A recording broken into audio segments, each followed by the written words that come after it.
Okay, so questions for review, chapter 2. Now, if you didn't read this, please don't answer the following question. According to this book, what is marital intimacy? This is videotaped. It's videotaped by my 17-year-old. That too. Forgot about that. Sorry. Yeah, Andy. Okay. Deep emotional, spiritual, and physical connection. Okay. Yeah, that's really what intimacy is, right? Now, intimacy can bring about physical intimacy, but intimacy is that connection, right? Knowing someone like no one else knows them. And I just want to park on this for just a second. I know that Gary tells the story both in the video and in the text about Adam and finding Eve that morning, right? And he describes it really beautifully. But before we talk about this, I just want to back up a little bit. And I want to ask you a question. So God makes Adam. And the Bible says that they spend enough time together where God introduces Adam to all of the different animals He's made and lets Adam learn about them and give them a name. That must have taken a considerable amount of time. Now, I don't know how many animals Adam was introduced to, but suffice it to say, God made an enormous amount of diversity. And so Adam sees all these animals, and he sees that all of these animals have others of their kind. How long do you think it took Adam to realize that I don't have anybody like me? Right? And why do you think God took the time to let Adam experience that, come to that realization? So he could see his need for companionship. Excellent. Excellent. Any other thoughts? Yeah. I think it was like God was teaching him like the moral reason why you shouldn't have a partner. Okay. Excellent. Okay. Yeah. To really enjoy and deepen his own relationship with God. Sure. And realize that he is partner above and beyond anything else that he can offer. Excellent. Yeah. To appreciate what he's given, to know what he didn't have and now that he has it, to appreciate it, to maybe know that he may not always have it. Excellent. That's good. And I want to piggyback off her. I think it's definitely to appreciate what it is, know what it is to be alone. So when God blesses you with someone, you find value in that. Excellent. Okay. Just want to consider this.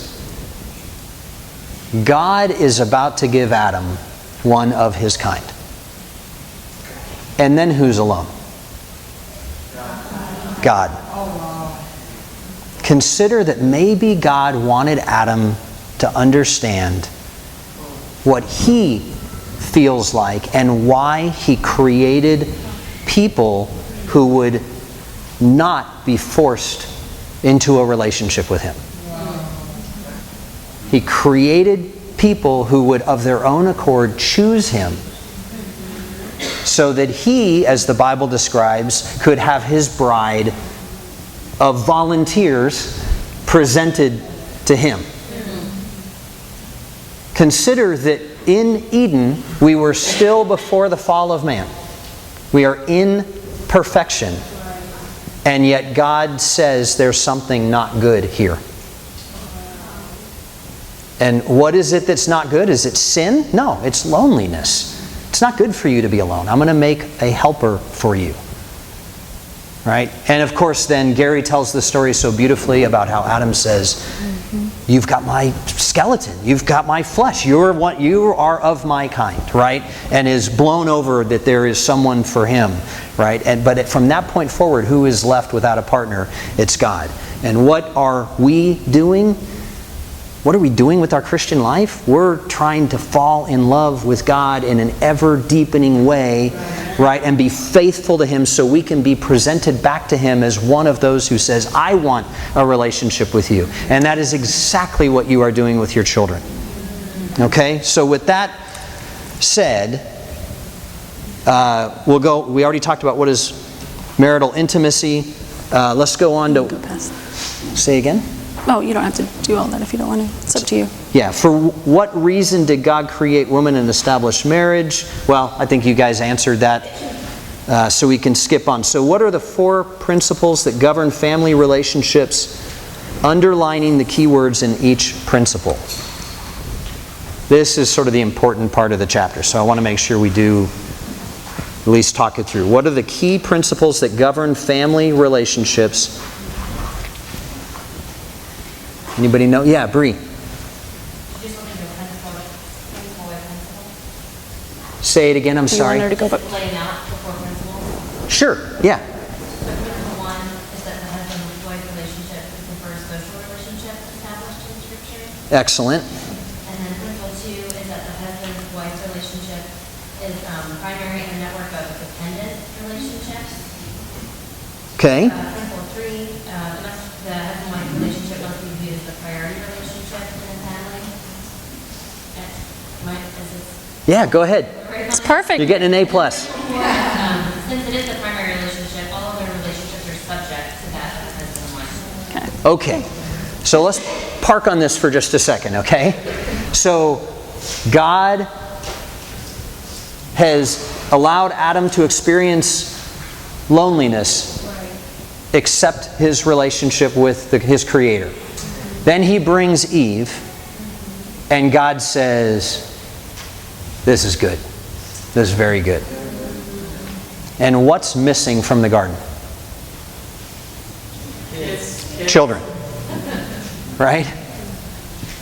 So when God made that husband and wife relationship, He said, I'm done.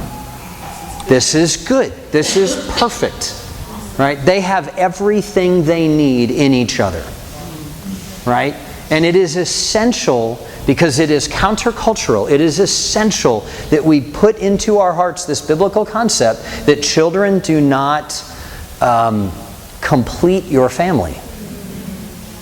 Children expand your family. They don't complete it. And the longer you are married and the more children you have, the more there is a propensity to find fulfillment from children at the expense of your relationship with your spouse. Yep. And that is sort of, it's the same as water or electricity, right? It always finds the easiest path. The truth is, it is easier most of the time, especially when they're young, to get your physical touch needs, your emotional needs, all these different needs met from your loving, adoring, fun, cute little children, than it is to get those needs met from a spouse who you're both tired, you both worked long days, you both had to deal with the children when they acted up, you're maybe snapping at each other a little bit, maybe there's some hurt feelings, maybe there's some hurts from many years of unresolved hurts, right? Yeah. And there is sort of the natural propensity to meet your needs from the easiest source. And if we don't guard against that, then we are setting up a really, really bad situation at home. I'm not saying, oh, you're on the precipice of divorce. I'm not talking about that. I'm talking about if you and your spouse are not making sure that that primary relationship is firing on all cylinders, then there is going to be a dysfunction in your home. And insecurity. Okay. The children don't know what it is, but they will be insecure. Mm-hmm. I just want to add that this has not been easy for us. We have we've been married 22 years, and so we have grown and grown and grown. But there has been lots of rocky times. I remember when we first took this class, I was thinking, I don't feel spiritually intimate with Dave. I share a lot. I'm more the talker, and he wouldn't share a lot. And I used to judge him for it. Like, what's wrong with him? Is he a Christian? He doesn't. I think I thought that a few times. Like, he doesn't confess sin to me. He doesn't talk to me about deep things. And instead of me praying, often I just get critical and get insecure. And I just want you to know, I had to pray a lot We did get advice, and getting advice is good. Go to the marriage retreat, by the way, it's in 2 weeks. But prayer was when I've seen the most change. And I also had to quit judging and making assumptions about the way Dave was. Dave has his set of weaknesses, and I had to learn to not be critical of them, but to accept them and be a team and help him and come to him and share with how I'm feeling versus telling him why he's doing it. You're not being open with me because you're prideful. Not good. But now I can say, hey, you haven't talked with me much about what's going on in your heart or your quiet times. You're doing okay? And can we talk about how you're doing? It just helps me feel connected with you. He doesn't need to hear that from me. I want to talk about how I'm doing. And, I don't know that fuels you, but it does me. So we have learned to be a team, but this has taken us years. So I don't want you to look at us and we're at a good place right now, but we've had many, many years of just learning to love each other and accept each other and grow together. And I do want to comment real quick. How you treat your spouse, foundation of everything. You can't sit and tell your kid to be kind when you're judging your spouse and you're unkind and you're rude and you're short with them. So how do you treat your spouse? Remember, nobody's perfect. None of us are Jesus. We have to be a team and help each other in our areas of weakness by kindly, non-judgmentally pointing it out. How do you handle each other's weakness? Okay, I already said that. How do you resolve conflict in your home? How are you resolving hurts and pains? Because you're modeling for your children, and we're going to get into that a lot more. Get help if you're stuck in a certain area. There's lots of people to get help from. Nothing wrong with even getting professional help if you need to. It's always good to look at our past. There's a lot of stuff we bring into our marriages. So again, marriage is priority. Okay, real quick, how are we doing on time? So, Child-centered? in just a second. Okay.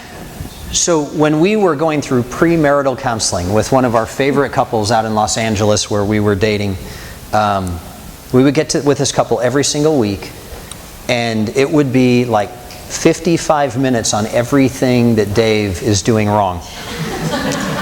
And it was overwhelming. I didn't know how to communicate. I felt horrible.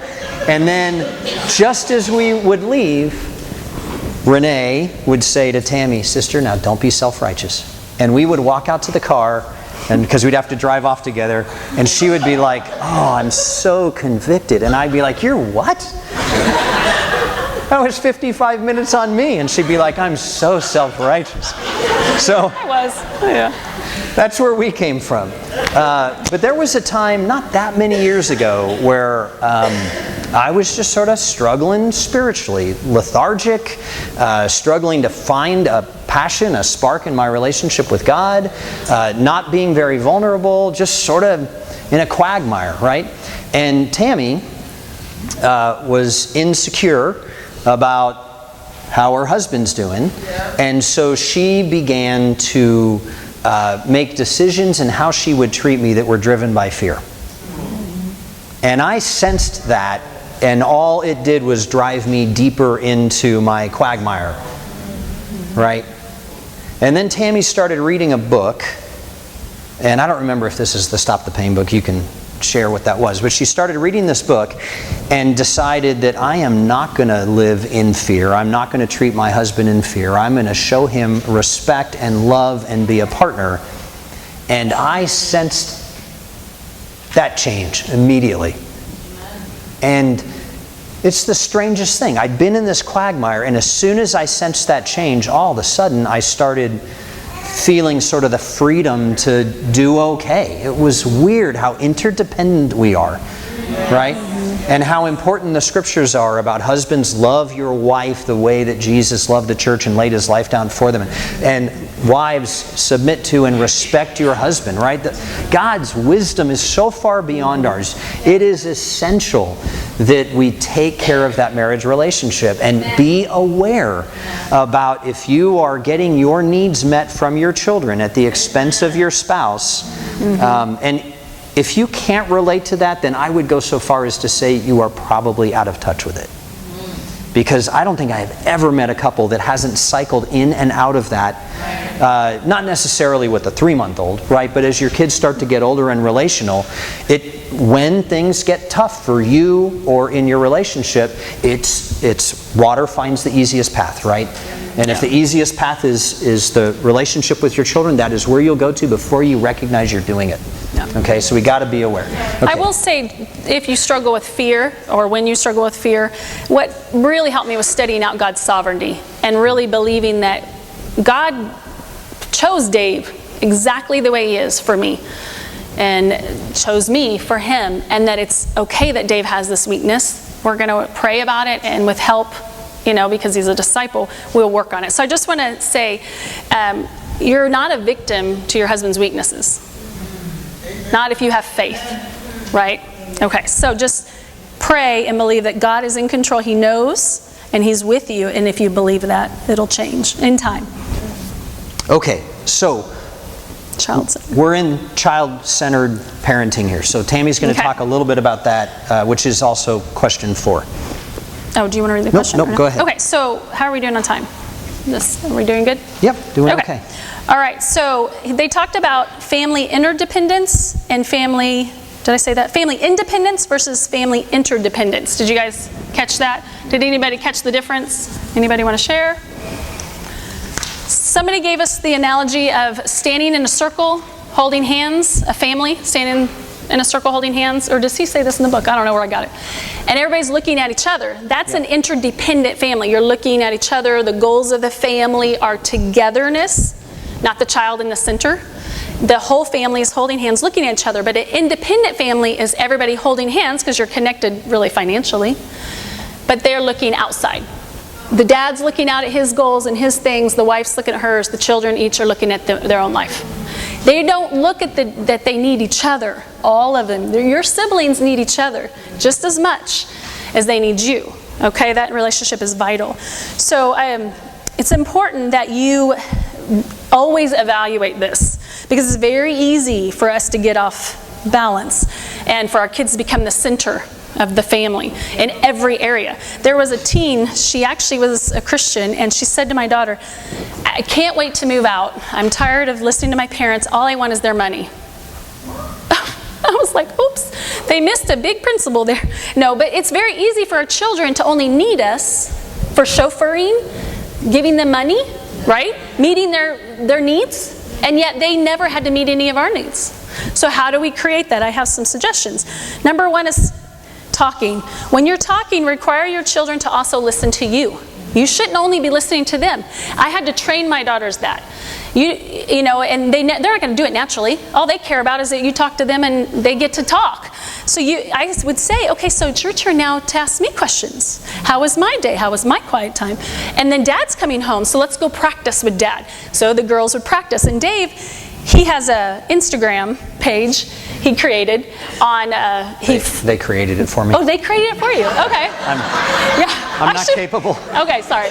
But so Dave flies, and he takes photos every single trip, okay? And so for some of us that aren't as excited about looking at cloud formations, I decide as a wife, okay, he's home this week, let's sit down. Every week we sit down and we look at the new photos that he took, because he's very excited and passionate about it. I'm busy, so I'm not always in the mood, but I'm like, nope, I'm going to support my husband. He's very excited to share this. Well, I trained my daughters as well. I don't really care if they like the environment, or they do think it's pretty cool though, but still, you know what I'm saying? They're older now, and you should just see them. Dad comes home, Dad, did you take good pictures? They sit down, now they follow him, and now their friends are following him on Instagram. So Dave's getting really popular, and he just posts all these the sunsets. It's really very beautiful. My point being is I train my children to care about their dad. That's not going to come natural. So talking's really important, that you require your children to talk with you too about you. Trips and activities, we made them balanced. Dave loves backpacking, and we're talking the intense backpacking. No showers for a week. Yeah. And we made our kids, since they were little, put on the packs, go out for a week, no showers. And we still do it in the teen years. And it's not even a question. This is something Dad loves. It doesn't really matter if you like it. We do it because Dad likes it, just like I go to the soccer game. I don't always want to go to a soccer game. I go because I love my kid. So we try to not just do activities they like, right? We're not just going to go to a Disney cruise. I can't even afford it, but if you can, do the Disney cruise, but also do something you like and make your kids go with you. And if they have attitudes, then you, right there is their heart. They don't care about you. They don't care to do what you like to do. Well, let's back up and reteach on that. Talk about gifts. Another way to help your children to be others-minded in the home is having them buy their own gifts for everything. I don't buy my kids gifts ever. And not their friends, not the family. So when they were 3, it was about 3 I started. I was like, oh, Christmas is coming. Time to do some extra chores and earn money so you can go buy Dad a gift at the dollar store. They didn't really have a clue what we were doing, but I had learned this principle and I thought, yeah, if they don't have to invest any work into this, if I give them money, how is that a sacrifice to them to give? So for years, I think, they have, well, for years, and still to this day, they buy all their own gifts. And like I said, their friends. You know how many parties they get invited to? Like, oh my gosh. I'm not going to the party getting fed. So you just spend your money. No. I do think that, but that's not exactly what I say. But anyway, it creates more value when you have to pay for the gift. Responsibilities around the home. My mouth is so dry. Chores are vital, but not chores for the child. If all you say is pick up your room, who does it benefit? Yeah. So you want to do chores that benefit the whole family. So at age 6, I taught my kids to do the laundry. So each one, they moved up. But when they turned 6, I had a stepladder and instructions, and they did laundry for the whole family. It's not that I needed them to. I wanted them to know that I needed their help to serve the family. We live in a society today where we really don't need our children to help us. We can survive. They're not milking the cow anymore, right? They're not doing vital things to survive. So we have to create opportunities for them to work for us, to help, to serve us. And we do it too. So my kids, did you raise your hand? Oh, I thought I saw a hand. Oh.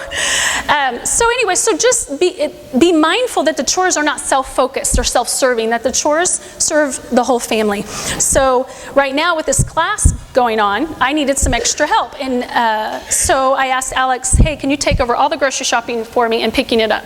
She said yes. So she took that over for me. And I told her, this is your ministry.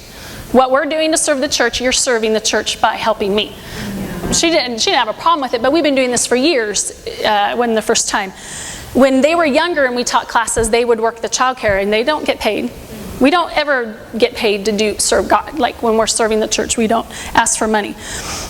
So unless they're like fundraising for some purpose. So anyway, so chores, you want to do things that affect everybody. It can be cooking, cleaning. It should be cooking, cleaning, all the stuff. As they get older, you're going to give them more and more responsibility. We were fortunate to have a family business, and my kids have always worked it with me since they were, well, Rachel's in a toddler when I started. I run a food co-op. And so they have sorted produce and meat and all this stuff and never got paid because they got food. And I didn't feel compelled to pay them. I would pay them for special projects, like going to camp. They pay for themselves, so they pay for their own phones. So I have to create these work opportunities. It's a little hard sometimes, but the point of it is that if they don't work for it, the value is less. But also, I want them to understand that Dave and I aren't just rolling in the dough. We all have to work together to feed and clothe ourselves and be a family. Okay? I think that's it. Okay. And there's probably a lot more, but those are just a few that have helped us to stay more family-centered. Okay. So, we live in a society that is entirely child-centered, right? People spend all their money, all their effort, making sure their kid, whatever that strength is, whether they're a gymnast, whether they're an academic, whatever, they pour everything into that so that this child can have a chance at a better life. And, amen. That is what it is. But if that's it, that is so far out of balance, right? Mom and dad need to first take care of their own relationship, because that is the relationship that completed the family, right? And that is the relationship you're left with when your kids move out of the house. So you got to take care of that relationship. You need to seek forgiveness from each other. You need to get rid of the foxes that ruin the vineyard, like Song of Solomon says. You got to take care of that. But then with our children, it's training. We are, I don't know who came up with the phrase begin with the end in mind, right? If you want a child who's going to come to you for input when they like somebody at college and it's sort of the first time and they're trying to figure out, well, then you better start when they're very, very young with a relationship with them where you talk about everything, right? So that the difficult or embarrassing things, you deal with that when they're young. If you want a child that is going to be outward focused and helpful, then you got to figure out how do we build family-centered chores into our family so that these kids can have that kind of mindset. It was not that long ago where kids did have to do chores because there was so much that it wasn't convenient, right? My dad grew up going out and milking cows every morning at 4 or 5 a.m., for the first milking because there weren't enough people on the farm. Everybody had to do stuff. Baling, throwing hay, all that stuff. We live in a society where it's really easy to just make everything simple for the kids. And the more simple you make it, you think the less conflict. But it doesn't really produce less conflict because then they get self-focused, right? There was a young man a couple years ago who wrote a suicide note. And I'm not going to get into the, what causes suicide because there's clearly chemical balance issues and there's so much here that I don't want to, I want to stay far away from that. But his suicide note was interesting because he spent the first page talking about how much he loved his parents and his brothers and it wasn't their fault and all this stuff. Then he spent the second page talking about how hard school was and how the professors made it so hard that it's unbearable and the schoolmates so page 1 was, I want my family to feel okay about the fact I'm killing myself. Page 2 was, I want all of you to know why. And it just dripped with self-focus. Every word on the 2 pages just dripped with a young man who didn't know how to look at anything but himself. His entire life had been consumed with him, such that he couldn't even see the impact he was going to have on his family by taking his own life. And the need for people to understand his justification and rationalization so they would carry it. Right? 1/4 of adults in our country is on some kind of antipsychotic drug. Right? Now, I don't want to get into that because clearly many people need assistance. And if you need assistance, God bless you, that's okay. But there is no doubt in my mind that we are such a self-focused society that we never learn how to deal with how other people feel about us or how we feel about ourselves. So training your children, equipping your children, beginning with the end in mind is essential. And God gives you these 18 years to work on these things while they're at your home. You have longer to work on them, but while they're in your home, you've got 17, 18 years, but you have got to be thoughtful, you have to be intentional, okay? And so we're going to wrap up here, but I really want to encourage you guys to keep a journal as we do this class, right? Because there's going to be a lot of stuff that comes at you every week. So much so that you'll forget some of the stuff that you really wanted to work on in week 1 by week 5. Okay? So keep a journal of the things that the Spirit is putting on your heart to work on so that when this class is over in 10 more weeks from now, you'll be able to go back to this journal, go back to this website, go to the videos. You'll have all the resources you need to work on this stuff over this period of time. You know, the Catholic faith has this concept called formation. And it's the idea that God knows the time He's going to first connect with you up until your very last breath. And He has already figured out every chisel point along that road. when this suffering is going to come in to fix this, when this great thing is going to come in to bring this out. I mean, He's constructed this entire line. Okay? So you don't have to become perfect overnight. Right? None of us will ever reach perfection, but journal so that you can go back and you can work on these things one at a time and begin incorporating these things into your life. Next week, please do the homework, because next week's class I really do believe is the most important class we'll talk about in how to build morality into the heart of a child, which of course starts with doing it for ourselves. So that is the end of today's class. Thank you guys so much.